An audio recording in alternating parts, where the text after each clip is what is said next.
نستعينه ونستغفره ونعوذ بالله من شرور أنفسنا ومن سيئات أعمالنا من يهده الله فلا مضل له ومن يضلل فلا هادي له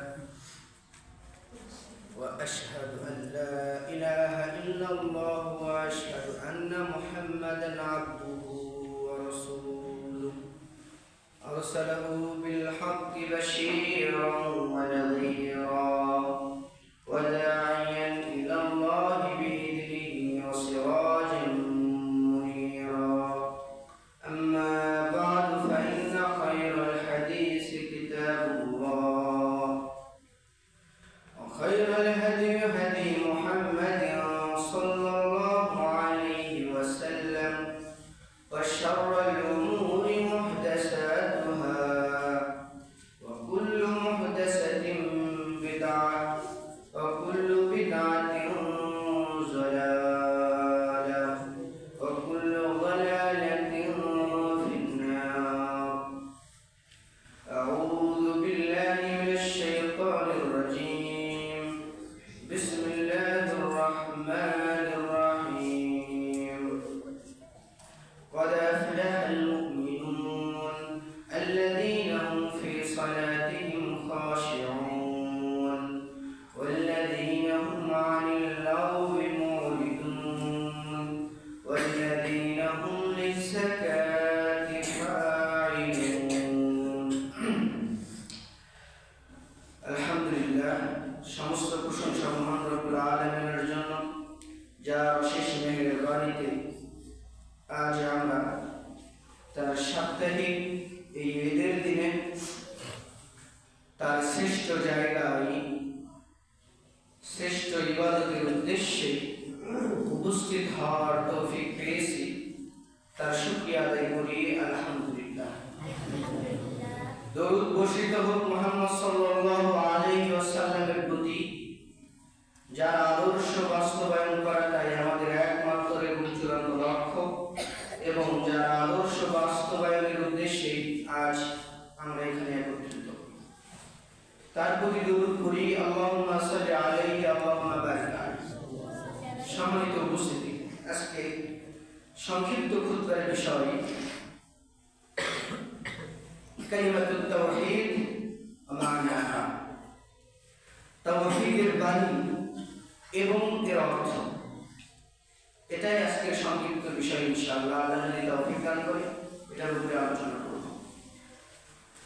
সম্মানিত উপস্থিতি, আমরা আল্লাহ রাসূল সাল্লাল্লাহু আলাইহি ওয়াসাল্লামের জীবনীকে যদি দুই ভাগ করি, এক নবুয়তের মানে তার হিজরতের আগে এবং পরে, তো মোটে তিনি নবী ছিলেন 23 বছর। 13 বছর ছিলেন মক্কাতে হিজরতের পূর্বে, অতঃপর তার নবুয়তের 13 বছর বয়সে তিনি হিজরত করে মদিনায় চলে আসলেন। আজ আমরা মুসলিমরা যে সমস্ত ইবাদতকে নিয়ে লাফালাফি করি, যেটাই আমরা মনে করি ইসলামের মূল কর্মধার, সেই ইবাদতগুলো আল্লাহ রাসূল হিজরতের পরে সংগঠিত হয়। আপনি সালাত বলেন, দ্বিতীয় হিজরির কথা, মিরাজের রাত থেকে দ্বিতীয় হিজরি, তাই না? সিয়াম বলেন, সব হিজরতের পরে ফরজ। তাহলে আল্লাহ রাসূল হিজরতের আগে 13 বছর ওই কুরাইশদের অত্যাচার সহ্য করে কিসের দাওয়াত দেন? এটা হলো প্রশ্ন। রমজান আসলো হিজরতের পর, সিয়াম আসলো হিজরতের পর, হজ আসলো হিজরতের পর, যাকাত আসলো হিজরতের পর। ইসলামের 5টা খুঁটি 4টেই চলে গেল। ইসলামের খুঁটি 5টি, 4টি কই? হিজরতের পরে। তাহলে রাসূল সাল্লাল্লাহু আলাইহি ওয়াসাল্লাম হিজরতের আগে 13 বছর তিনি কিসের দাওয়াত দেন? কেন তিনি তায়েফের ময়দানে গিয়ে মার খেলেন? সম্মানিত উপস্থিতি, এই যে এতগুলো সাহাবারা তার প্রাণ দিয়েছেন, নির্মম ওই অত্যাচার সহ্য করে হিজরতের পূর্বে মক্কাতে, এগুলো কেন? কিসের দাওয়াত দিতে গিয়ে আল্লাহ রাসূল 13 বছর নির্যাতন সহ্য করলেন? এই দাওয়াত হলো তাওহীদের দাওয়াত। এটাই হলো সেই তাওহীদ। আল্লাহ রাসূল সালাতের আগে 13 বছর তাওহীদের দাওয়াত দিয়েছেন, যাকাতের আগে 13 বছর তাওহীদের দাওয়াত দিয়েছেন, হজের আগে 13 বছর তিনি আগে তাওহীদের দাওয়াত দিয়েছেন, পরে তিনি সালাতের দাওয়াত দিয়েছেন। আর সেই তাওহীদ যদি আমরা ঠিক না রাখি, ওই সালাত সিয়াম হজ আমাদের কোনো কাজে আসবে না। আফসোসের বিষয়, আমরা কালেমা যেটা তাওহীদের মূল বাণী প্রত্যেকেই জানি, ঠোঁটস্থ এটা আমাদের মুখস্থ। আর ঠোঁটস্থ তো বোঝেন, মুখস্থ মানে হলো যে আপনি কোনো কিছু হিফজ করছেন, সেটা আপনি বলতে পারবেন, কিন্তু বলার সময় মনোযোগ দিয়ে আপনাকে ভাবতে হবে, ভেবে ভেবে বলতেছেন, এটা হলো মুখস্থ।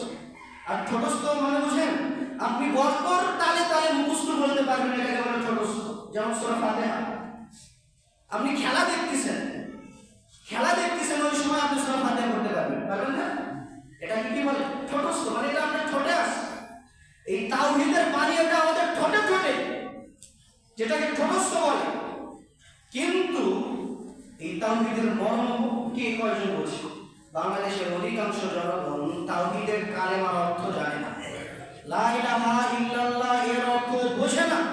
সম্মানিত উপস্থিতি, তো লা ইলাহা ইল্লাল্লাহর অর্থ না বুঝলে, না জানলে এদের পরিণতিটা কি, এটা শেষে বলবো ইনশাআল্লাহ। তার আগে আসেন তাওহীদটা কি। আমরা তাওহীদ মানে এক কথাই জানি আল্লাহকে এক মানা। কোন দিক দিয়ে এক মানা? সৃষ্টিকর্তা হিসেবে এক মানা, রিজিকদাতা হিসেবে এক মানা, খালেক রাজেক, তারপর কি বিচারক হিসেবে তাকে এক মানা। তো এগুলোই আমরা মনে করি, কিন্তু আশ্চর্যের বিষয় হলো ইলাহ হিসেবে আল্লাহকে এক মানা, এটা আমরা খুব কম মানুষ বুঝি। আমরা ইলাহ শব্দের মানেটা কি বুঝি? আসে লা ইলাহা ইল্লাল্লাহ এর অর্থ নিয়ে একটু আলোচনা করি। এর সঠিক অর্থটা কি দেখেন, মনোযোগ দিয়ে আজকে খুতবার বিষয়টি শুনবেন এবং লা ইলাহা ইল্লাল্লাহর অর্থ জেনে এবং বুঝে এখান থেকে যাবেন ইনশাআল্লাহ। সম্মানিত উপস্থিতি, লা ইলাহা ইল্লাল্লাহর অর্থ আল্লাহ ছাড়া কোনো ইলাহ নেই, এটাও ভুল না। লা ইলাহা ইল্লাল্লাহর অর্থ কেউ যদি বলে আল্লাহ ছাড়া কোনো সৃষ্টিকর্তা নেই, ভুল অর্থ। লা ইলাহা ইল্লাল্লাহ মানে আল্লাহ ছাড়া কোনো বিচারক নেই, ভুল অর্থ। লা ইলাহা ইল্লাল্লাহ মানে আল্লাহ ছাড়া কোনো রিজিকদাতা নেই, সব ভুল অর্থ। লা ইলাহা ইল্লাল্লাহ মানে আল্লাহ ছাড়া কোনো মাবুদ নেই, এটাও ভুল অর্থ। তাহলে লা ইলাহা ইল্লাল্লাহ মানে কি? আপনি দেখেন কোরআনে দেখেন সূরা আয়াত 65। সম্মানিত উপস্থিতি, আল্লাহ তাআলা বললেন যে প্রত্যেকটা নবী রাসূলকে আল্লাহ তাআলা যে উদ্দেশ্য দিয়ে তিনি প্রেরণ করেছেন, এটা আমরা দেখেছি। হুদ আলাইহিস সালামকে প্রেরণ করেছেন, সালেহ আলাইহিস সালামকে প্রেরণ করেছেন, তারপর হচ্ছে শুআইব আলাইহিস সালামকে প্রেরণ করেছেন। প্রত্যেকটা কি কারণে সেটা আল্লাহ তাআলা বলেছেন, যেটা আমি বলতেছি। কিন্তু তার আগে আল্লাহ তাআলা কোরআনে বললেন মুহাম্মদ সাল্লাল্লাহু আলাইহি সাল্লামকে উদ্দেশ্য করে, ওয়ালা ইন সাআলতাহুম মান খালাকাহুম লা ইয়াকুলুন্না আল্লাহ। হে মুহাম্মদ, আপনি গিয়ে তাদেরকে জিজ্ঞাসা করুন, দেখেন তাদেরকে গিয়ে বলুন যে কে আপনাদেরকে সৃষ্টি করেছে। এর উত্তরে তারা কি বলে দেখেন না। আল্লাহ নিজে কোরআনে বলেন ওয়ালা ইন সাআলতাহুম মান খালাকাহুম লা ইয়াকুলুন্না আল্লাহ। তাদেরকে প্রশ্ন করে দেখেন যে ওদেরকে কে সৃষ্টি করেছে, ওরা সাথে সাথে বলবে আমাদেরকে আল্লাহ সৃষ্টি করেছে। এরপর আল্লাহ তাআলা কোরআনের আরেক জায়গায় বললেন ওয়ালা ইন সাআলতাহুম মান খালাকাস সামাওয়াতি ওয়াল আরদ। হে নবী, তাদেরকে জিজ্ঞাসা করুন আসমান জমিনকে সৃষ্টি করেছে। তার সাথে সাথে বলবে আল্লাহ সৃষ্টি করেছে। আশ্চর্যের কথা, আল্লাহ তাআলা আরো বলেন ওয়ালা ইন সাআলতাহুম মান নাযালা মিনাস সামাই মাআ। তাদেরকে যদি আপনি প্রশ্ন করেন আসমান থেকে বৃষ্টি কে দেয়, যেই বৃষ্টি দিয়ে এই মৃত জমিনকে কে জীবিত করলো, তার সাথে সাথে বলবে আল্লাহ বৃষ্টি দেয়। তাহলে তারা বিশ্বাস করে, ওই কুরাইশ ওই মুশরিকগণ এরা বিশ্বাস করে আসমান থেকে বৃষ্টি দেয় না, আমাদের সৃষ্টি করেছে আল্লাহ। আমাদের আসমান, আমাদের এই জমিনকে সৃষ্টি করেছেন আল্লাহ, তাহলে তারা যদি আল্লাহকে বিশ্বাস করে থাকে তো রাসূল 13 বছর কিসের দাওয়াত দিল? এবার আসে 13 বছর তো তিনি সালাতের দাওয়াত দেননি, যাকাতের দাওয়াত দেননি, তাওহীদের দাওয়াত দিয়েছে। আর তারা তো সৃষ্টিকর্তা হিসেবে আল্লাহকে এক মানে, আসমান জমিন সৃষ্টি করেছেন আল্লাহ, তারা একমাত্র, তারা সাক্ষ্য দেয়, তারা সাক্ষ্য দেয় আসমান থেকে বৃষ্টি নাজিল করে একমাত্র আল্লাহ তাআলা। তো রাসূল 13 বছর কিসের দাওয়াত দিলেন? এক সৃষ্টিকর্তা তো তারা মানে আল্লাহকে। তো রাসূল যে 13 বছর লা ইলাহা ইল্লাল্লাহ এই দাওয়াতটা দিলেন, তাহলে বুঝতে হবে লা ইলাহা ইল্লাল্লাহ অন্য কোন অর্থ আছে। এই অর্থ এটা লা ইলাহা ইল্লাল্লাহ অর্থ। তারা তো মানতই আল্লাহকে, তারা তো বিশ্বাস করতো আল্লাহকে। তাহলে লা ইলাহা ইল্লাল্লাহ কেন আল্লাহ রাসূল 13 বছর দাওয়াত দিল? যে দাওয়াত দিতে গিয়ে কত সাহাবী মারা গিয়েছে। সর্বপ্রথম শহীদ মহিলাকে সাহাবী সুমাইয়া, তাকে যেভাবে মারা হয়েছে যেটা শুনলে গায়ের পশম খাড়া হয়ে যায়। ভাবা যায়, আপনারা জানেন ইতিহাস কিভাবে তাকে মারা হয়েছে। ইন্না লিল্লাহ, তাকে 4 হাত পা বেঁধে লজ্জাস্থানে তাকে মারা হয়েছে, এভাবে তাকে মেরে ফেলা হয়েছে শহীদ। তার স্বামী ইয়াসির তাকে হত্যা করা হয়েছে। বিলাল রাদিয়াল্লাহু আনহু তাকে কিভাবে শাস্তি দেওয়া হয়েছে আপনারা জানেন ইতিহাস। সেই মরুভূমির ভিতর উত্তপ্ত গরম বালুর মধ্যে। সম্মানিত উপস্থিতি, আল্লাহ রাসূল তায়েফের ময়দানে গিয়ে মার খেয়ে আসলেন, তার পা ফেটে রক্ত বের হয়েছে, মানুষ তাকে পাথর নিক্ষেপ করেছে। তাহলে কিসের মানে তিনি প্রচার করতে গিয়ে মার খেলেন? কিসের মানে প্রচার করতে গিয়ে বিলাল রাদিয়াল্লাহু আনহু তিনি মার খেয়েছেন? সুমাইয়া রাদিয়াল্লাহু আনহা তিনি শহীদ হয়ে গেলেন, ইয়াসির রাদিয়াল্লাহু আনহু তিনি শহীদ হয়ে গেলেন। কিসের বিনিময়? কোন দাওয়াতের কারণে তারা শহীদ হলেন? সম্মানিত উপস্থিতি, তাহলে বুঝতে হবে এই তাওহীদ, আমরা যে তাওহীদ বুঝি এই তাওহীদ সেই তাওহীদ নয়। আমরা মনে করি যে সৃষ্টিকর্তা হিসেবে তো বিশ্বাস করি আল্লাহকে, তো বিশ্বাস করি তো জান্নাত জাহান্নামকে, আমরা তো মুসলমান। মনে রাখবেন, ওয়ারিস হিসেবে কোনো ধর্ম আসে না, আমরা তো ওয়ারিস হিসেবে ইসলাম পেয়েছি। তো ওয়ারিস হিসেবে যারা এই ইসলাম ধর্ম পেয়েছে কিন্তু এদের মাঝে ইসলামের কোনো আলামত নেই, এরা মুসলিম নয়, এরা মুসলিম নয়। মুসলমান এরা যদি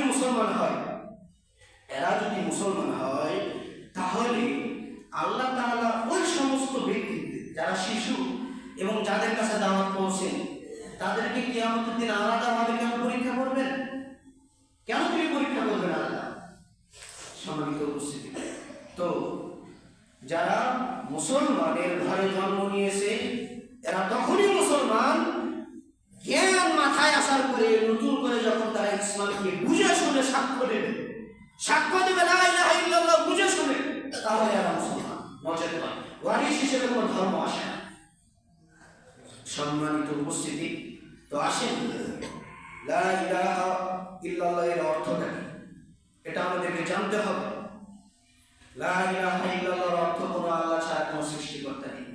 তো লা ইলাহা ইল্লাল্লাহর অর্থ জানতে হলে আমাদেরকে ইলাহ শব্দের অর্থ জানতে হবে। ইলাহ শব্দের অর্থ, আচ্ছা বাংলায় আমরা বলি তো ইলাহ শব্দের বাংলায় শাব্দিক অর্থ কি? উপাস্য, তাই না? এটা জানি তো অনেকে, উপাস্য। ইলাহ মানে যার উপাসনা করা হয়। উপাসনার মানে কি? উপাসনা মানে ইবাদত করে, তাই না? উপাসনা মানে কি? ইবাদত না? উপাসনা মানে ইবাদত। উপাসনা বাংলা শব্দ, আরবি শব্দ ইবাদত। তো আমরা ইবাদত এটা বুঝি, আমরা আরবিটাই বুঝি, বাংলাটা বুঝি না। মানে উপাসনা আমরা বলি মুখ দিয়ে, কিন্তু এর মানানটা কি, হাকিকতটা কি এটা আমরা বুঝি না। তো উপাসনা বাদ দেন, আমি উপাসনা থেকে ট্রান্সলেট করে আরবিতে নিয়ে আনলাম। উপাসনা মানে ইবাদত। উপাসনা মানে কি? ইবাদত। তার মানে এখন থেকে আর উপাসনা করবো না। তো ইলাহ শব্দের মানে কি? ইবাদত। শাব্দিক অর্থ উপাসনা, উপাসনা আর বলবো না। উপাসনার আরবিটা কি? ইবাদত। তার মানে আপনারা ইবাদতই ভালো বুঝবেন, উপাসনা খুব কম মানুষ বোঝে। তো উপাসনার আরবি ট্রান্সলেট কি? ইবাদত। তাহলে ইলাহ শব্দের অর্থ কি দাঁড়ালো? ইবাদত। মানে আর ইলাহ উপাস্য, ইলাহ উপাস্য মানে যার উপাসনা করা হয়, মানে যার ইবাদত করা হয়। তাহলে যার ইবাদত করা হয় তাকে কি বলে? মাবুদ বলে। যার ইবাদত করা হয় তাকে কি বলে? মাবুদ বলে। তাহলে ইলাহ শব্দের শাব্দিক অর্থ কি? মাবুদ। ঠিক আছে, ইলাহ শব্দের শাব্দিক অর্থ কি? মাবুদ। এবার আসেন, তাহলে ধরেন লা ইলাহা ইল্লাল্লাহ, আল্লাহ ছাড়া কোনো মাবুদ নেই। কি নেই? আল্লাহ ছাড়া কোনো মাবুদ নেই। তো আল্লাহ রাসূল যখন এই দাওয়াতটা দিলেন, সূরা সদ আয়াত নাম্বার 5 খুলে দেখেন, আল্লাহ যখন এই লা ইলাহা ইল্লাল্লাহ আল্লাহ রাসূল যখন এই বাণীর দাওয়াত দিলেন, তখন কাফিররা তারা বলতে লাগলো, এটা কোরআনের আয়াত সূরা সদের 5, আচ্ছা আমাদের আগে হাতে ইলাহুন ওয়াহিদা, এ মুহাম্মদ বলে কি? হ্যাঁ, এই এতগুলো ইলাহকে বাদ দিয়ে সে বলে এক ইলাহর ইবাদত করতে হবে। আচ্ছা আমাদের আগে হাতে ইলাহুন ওয়াহিদা, এ মুহাম্মদ পাগল হইছে। এ বলে কি? এ বলে যে মাবুদ নাকি একজন।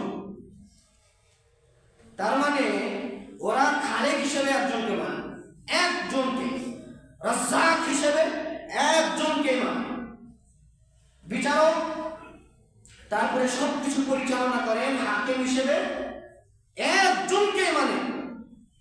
এই জন্যই তো ওই বদর যুদ্ধের শুরুতে দোয়া করেন আবু জাহেল। আবু জাহেল আল্লাহর দিকে তাকিয়ে, উপরের দিকে আসমানের দিকে তাকিয়ে দোয়া করেছে আবু জাহেল, হে আল্লাহ তুমি আমাদেরকে সাহায্য করো। আবু জাহেল এই দোয়া করেছে। ও বিশ্বাস করতো না? তাহলে ও তো বিশ্বাস করতো আল্লাহ। তাহলে দেখেন, বিশ্বাস আল্লাহকে আবু জাহেল সবাই করতো, এতে কোনো সন্দেহ নেই। কিন্তু কি, এই যে মাবুদ, তার ইবাদত করতো বহুজনে, ইবাদতটা করতো বহুজনে, গাছের পূজা, পাথরের পূজা, আগুনের পূজা, যেটাই দেখেন সেখানে ঠিক, তাই না? সব জায়গায় পূজা। এই পূজার তাহলে উদ্দেশ্য নেই, এই পূজার তারা উদ্দেশ্য বলতো এগুলো ওসিলা। আরে আমরা তো সৃষ্টিকর্তা হিসেবে একজনকে মানি, কিন্তু এটা কি ওসিলা? আমরা এদের কাছে ইবাদত করবো, এরা সেটা পৌঁছে দিবে আল্লাহর কাছে। যেটা আজকের মুসলমানরা মনে করে যে পীরের মাজারে গিয়ে যদি আমি ভিড় দেই তাহলে সেটা করে যাবে, আল্লাহর নিকটে যাবে ওসিলা হিসেবে। তাহলে আপনার মাঝে তার মাঝে পার্থক্য এবার দেখা। সে মানে আল্লাহকে এক হিসেবে, সে সৃষ্টিকর্তা হিসেবে আল্লাহকে মানে, পরিচালক হিসেবে আল্লাহকে এক মানে। তার কথা যে ইবাদত আমি যেটা করি এটা তো আল্লাহর উদ্দেশ্যেই করি, কিন্তু এটা যায় ওসিলা হিসেবে। তার মাধ্যমে লাত, মানাত, উজ্জা, এদের মাধ্যমে। তাহলে আজকের যে মুসলমানগণ এরা এই বিভিন্ন কবরের পূজা করে, বিভিন্ন পীরের কাছে গিয়ে সিজদায় রত হয়, এদেরকে যে ওসিলা হিসেবে গ্রহণ করছে, এদের মাঝে সেই কাফের মুশরিকদের মাঝে পার্থক্য আপনি বের করে দেখা। কোনো পার্থক্য নেই। মাল ফারকু বাইনাহুমা, কি পার্থক্য বলেন কথা? সম্মানিত উপস্থিতি, অতএব লা ইলাহা ইল্লাল্লাহর অর্থ যে তারা যেভাবে বুঝেছে সেই কুরাইশগণ, আমরা আজ মুসলমান হয়ে সেটা বুঝি না। এটা আফসোস আমাদের। আমরা যদি বুঝতাম লা ইলাহা ইল্লাল্লাহর মানে কি, তাহলে গলায় একটা বিষ থাকতো না। যদি বুঝতাম লা ইলাহা ইল্লাল্লাহর মানেটা কি, তাহলে ওই বিপদে পড়লে আর কবিরাজের কাছে যেতাম না। কবিরাজের কাছে যাওয়া মানে বুঝেন, কবিরাজের কাছে যাওয়া মানে তার ইবাদত করা। ইবাদত হিসেবে একমাত্র আল্লাহকে মানতে হবে, মানে একমাত্র তার ইবাদত করতে হবে। আমি সাক্ষ্য দেই তিনি আমার রব, আমি সাক্ষ্য দেই তিনি আমার খালেক, আমি সাক্ষ্য দেই তিনি আমার রাজ্জাক, তো ইবাদত তার করা বাদ দিয়ে অন্যজনের কেন করব? বলেন কথা। আল্লাহ রাসূল এই দাওয়াত দিয়েছেন 13 বছর। কোনটা? যে তোমরা সাক্ষ্য দাও। মনে রাখবেন লা ইলাহা ইল্লাল্লাহর মানে এবার আমি বলি, আল্লাহ ছাড়া প্রকৃত কোনো মাবুদ নেই। আল্লাহ ছাড়া প্রকৃত কোনো মাবুদ নেই। এই প্রকৃত শব্দ যদি না দেন তাহলে ভুল হবে। কেন জানেন? ওই যে সূরা সদের 5 নম্বর আয়াত, তারা কি বলে? আরে মুহাম্মদ এতগুলো ইলাহকে ক্রস করে বলতেছে কি এক ইলাহ। তার মানে তারা মানে যে ইলাহ অনেক, তার মানে পৃথিবীতে অনেক ইলাহ আছে, কিন্তু আমাদের দাবি কি ওই ইলাগুলো বাতিল ইলা। ওই ইলাগুলো কি বাতিল ইলা। ওটাকে যদি বাতিল বলেন তাহলে আমাদের ইলাকে কি ইলা বলবেন? সঠিক হক সত্য ইলা। তাহলে ওদেরকে যদি বাতিল বলতে যান আমাদের ইলাকে কি বলতে হবে? সত্য ইলা। তাহলে লা ইলাহা ইল্লাল্লাহর ভিতরে সত্য কথাটা ঢুকিয়ে দিতে হবে। তার মানে আল্লাহ ছাড়া সত্যিকারের কোনো মাবুদ নেই। আরবিতে কি সালফগণ বলেছেন লা ইলাহা ইল্লাল্লাহর আরবি অর্থ হলো লা মাবুদা বিহাক্কিন ইল্লাল্লাহ। আল্লাহ ছাড়া হক কোনো মাবুদ নেই। মাবুদ তো অনেক আছে, যার ইবাদত করা হয় তাই তো মাবুদ। সম্মানিত উপস্থিতি, অতএব লা ইলাহা ইল্লাল্লাহ মানে দাঁড়ালো আল্লাহ ছাড়া অন্য কারো ইবাদত করা যাবে না, একমাত্র আল্লাহরই ইবাদত করতে হবে। যার কারণেই তো আল্লাহ রাসূলের চাচা আবু তালেব কি মনে হয় তাকে? উনি মানতো না মুহাম্মদ সাল্লাল্লাহু আলাইহি ওয়াসাল্লাম, উনি জানতো না যে ইনি আল্লাহর পক্ষ থেকে প্রেরিত রাসূল। আল্লাহ রাসূল যত বিপদে পড়েছেন তিনি সাহায্য করেছেন তার চাচা আবু তালেব, সব জানতো। ওই যে ঘটনা আপনারা জানেন, আল্লাহ রাসূল যখন কেবল বালক শিশু যখন সিরিয়াতে যাচ্ছিলেন ব্যবসার উদ্দেশ্যে, আবু তালেব তাকে সাথে করে নিয়ে যাচ্ছিল। পাশে একটা খ্রিস্টানদের পাদ্রীখানা ছিল, ওখান থেকে একজন দেখল কি ব্যাপার, ওই বালককে একখণ্ড মেঘ ছায়া দিচ্ছে। তখন সাথে সাথে সবাইকে ডাক দিল, ডাক দিয়ে খাবারের আয়োজন করলো ওই পাদ্রী, এবং ওই আবু তালেবকে বলল ওই ছেলেটা কে? বলল আমার ভাতিজা, কেবল তো ছোট তখন। তখন আবু তালেবকে ডেকে বললেন শোনো, এই যে এই বালক এ হবে নবী, এ হবে নবী। আমাদের কিতাবে এর ভবিষ্যৎবাণী আল্লাহ তাআলা দিয়েছেন তাওরাতে, সমস্ত আলামত মিল হয়ে গেছে। আমরা তো জানি সময় হয়ে গেছে, কিন্তু আমার সৌভাগ্য আমি তাকে দেখতে পেলাম। কিন্তু তার নবীতে আরো অনেক সময় বাকি আছে। তুমি এক কাজ করো, তাকে এখান থেকে পাঠিয়ে দাও মক্কায়, কারণ সিরিয়াতে যাওয়ার পরে অনেকেই তাকে দেখে ফেলবে। যখন তাকে দেখে চিনতে পারবে অনেকেই তাকে হত্যা করবে। এই কারণে আরে মুহাম্মদ তো আমাদের মানে নবী শেষ পর্যন্ত আমাদের বংশ থেকে আসার কথা, ও কুরাইশ বংশ থেকে আসার কথা, হত্যা করো। এই বংশবৃদ্ধির দিকে তাকিয়ে তারা হত্যা করতে পারে, তুমি তাকে দিয়ে পাঠাও। এটা আপনারা যে নবীদের যে কাহিনী মানে আল্লাহ রাসূলের যে সিরাত এখানে দেখবেন এই ইতিহাস আছে।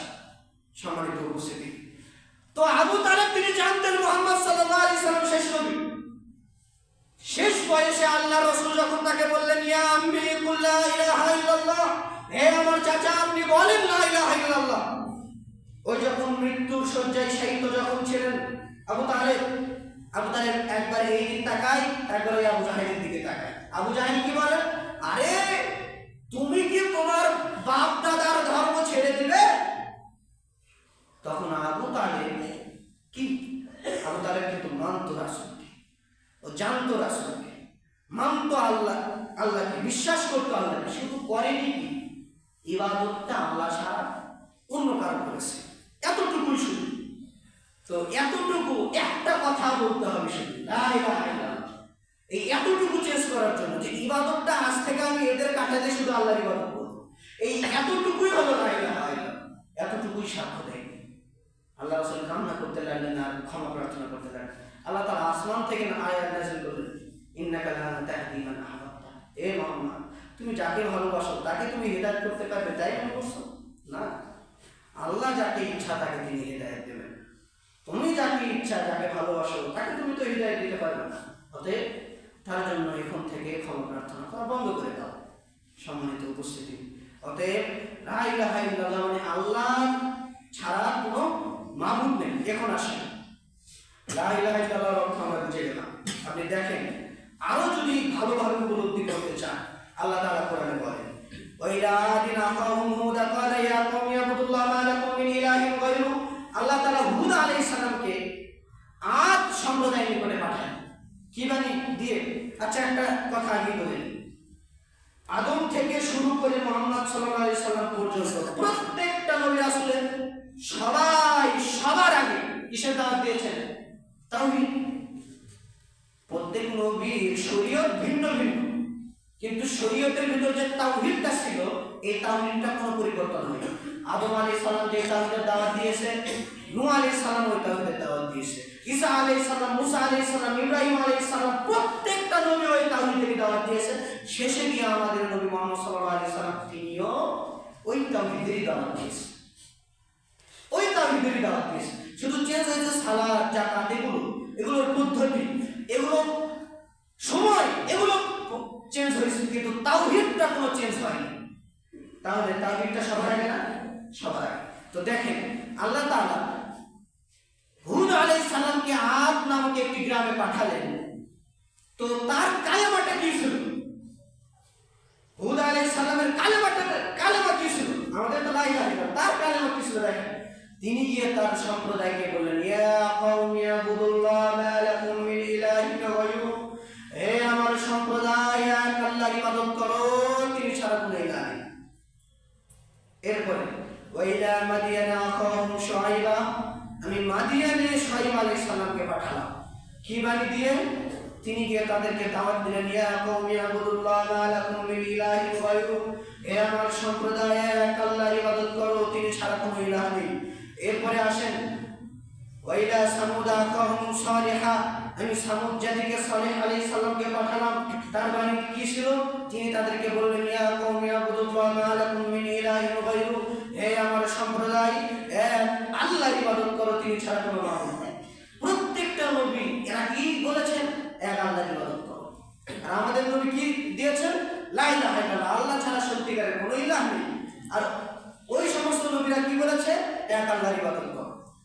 তো দুইটার মধ্যে পার্থক্য কি? আমাদের নবী বলেছে লা ইলাহা ইল্লাল্লাহ, আর ওই নবীগণ বলেছে এক আল্লাহর ইবাদত করো, উবুদুল্লাহ, এক আল্লাহর ইবাদত করো। আর আমাদের নবী বলেছেন লা ইলাহা ইল্লাল্লাহ। তার মানে এখন এই দুইটার মাঝে মিল করে নেন, মানে ওই বাণী এই বাণীর মাঝে কোনো তফাৎ নেই। লা ইলাহা ইল্লাল্লাহ মানে যা, এক আল্লাহর ইবাদত করো মানে না। কোন নবী কোনো ভিন্ন তাওহীদের দাওয়াত দেয়নি, প্রত্যেকটা নবী আসলে তাওহীদ ছিল এক, কালেমা ছিল ভিন্ন। আমাদের নবী এইভাবে বলেছে লা ইলাহা ইল্লাল্লাহ, তারা বলেছে এক আল্লাহর ইবাদত করো, উবুদুল্লাহ আলা তুশরিকু বিহি শাইআ, এরকম না, বিভিন্ন নবী বিভিন্ন, কিন্তু মর্মবাণী কি ছিল? ইবাদতটা এক আল্লাহর করতে হবে। এবার আসেন, এখন কথা হলো আমরা মুখে স্বীকৃতি দিলাম লা ইলাহা ইল্লাল্লাহ, অর্থ তো আমরা অনেকে বুঝি না, আজ থেকে বুঝলাম ইনশাআল্লাহ। লা ইলাহা ইল্লাল্লাহ মানে আল্লাহ ছাড়া প্রকৃত কোনো মাবুদ নেই। তো এখন মুখে যদি আমি সাক্ষ্য দিই আল্লাহ ছাড়া মাবুদ নেই, তো মুখে সাক্ষ্য দিয়ে কি লাভ? শুধু ইমানের তিনটি শর্ত। আলোচনা আজকে শেষ, টাইম শেষ। আর একটু সময় পেলে যদি ইমানটা একটু ক্লিয়ার করে দাও তাহলে বুঝে যাবে ইমানের জন্য তিনটি সমান সমান তালে জরুরি। এক, অন্তরের বিশ্বাস; দুই, মুখে স্বীকৃতি; তিন, কাজে বাস্তবায়ন। তিন কি? কাজে বাস্তবায়ন। তো আপনি এবার বললেন লা ইলাহা ইল্লাল্লাহ, আল্লাহ ছাড়া কোনো মাবুদ নেই, মুখ দিয়ে সাক্ষ্য দিলেন, বাস্তবায়ন করতে হবে না? কিভাবে বাস্তবায়ন করবেন? আল্লাহর ইবাদত করে বাস্তবায়ন করতে হবে। মানে আল্লাহ, আমি তোমার ইবাদত করি, ওই যে সূরা ফাতিহার মধ্যে ইয়াকা না'বুদু, আল্লাহ শুধু তোমারই ইবাদত করি, এই কথা যে বললাম, তো ইবাদত করতে হবে না? ইবাদতই করি না, নামাজ পড়ি না, আল্লাহ কি বলে? ইয়াকা না'বুদু, আল্লাহ তোমারই ইবাদত করি। কই আমার ইবাদত? দেখান কই আমার ইবাদত? আমি না আদায় করি সালাত, না সিয়াম পালন করি, না হজ, না যাকাত দেই, কোন নেক আমল আছে? সারাদিন পাকের মধ্যে ডুবে থাকি আর বলি ইয়াকা না'বুদু, আল্লাহ তোমারই ইবাদত করি। এই মুখ দিয়ে লা ইলাহা ইল্লাল্লাহ, এই সাক্ষ্যটা তখনই গ্রান্টেড যখন আপনি ইবাদত করবেন আমার। মানে আল্লাহ এই যে বাস্তবে ইবাদত করে তোমার কাছে প্রমাণ দিলাম তোমার ইবাদত করি, এবং মুখ দিয়েও সাক্ষ্য দিলাম তুমি সারা সত্যিকারের কোনো মাবুদ নেই, লা ইলাহা ইল্লাল্লাহ। কেমন হলো আপনার লা ইলাহা ইল্লাল্লাহ? বুঝলেন? কেমন হলো লা ইলাহা ইল্লাল্লাহ? কিভাবে?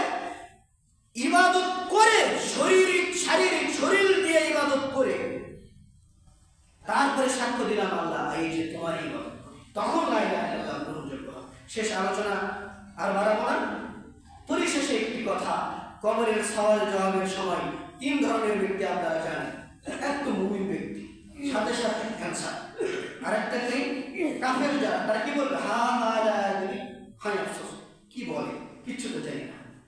আরেক শ্রেণী হবে, এরা কি বলবে জানেন? সামিয়াতুন নাস ইয়াকুলুনা হাকাযা হাকাযা।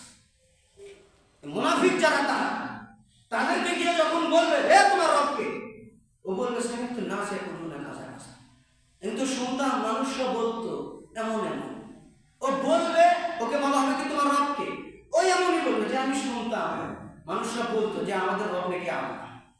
এর উত্তর ঠিকই দিল, কিন্তু কিভাবে দিল? এইভাবে যে আমি মানুষদের থেকে শুনতাম তারা বলতো আমাদের রব নাকি আল্লাহ। ঠিক আছে, মানে এইরকম দ্বিভরসা।